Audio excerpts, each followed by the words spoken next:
Meaning of free climbing. Free climbing. Free climbing. Free climbing. Free climbing. Free climbing refers to a style of rock climbing where the climber ascends a route without the aid of any artificial equipment, relying solely on their physical and technical abilities. Free climbers use only their hands, feet, and natural features of the rock, such as cracks and ledges, for support. The ultimate goal of free climbing is to reach the summit without falling or using any gear that would aid in ascent.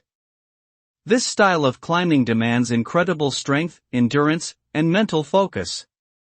It is considered one of the purest forms of climbing, requiring both physical and mental prowess.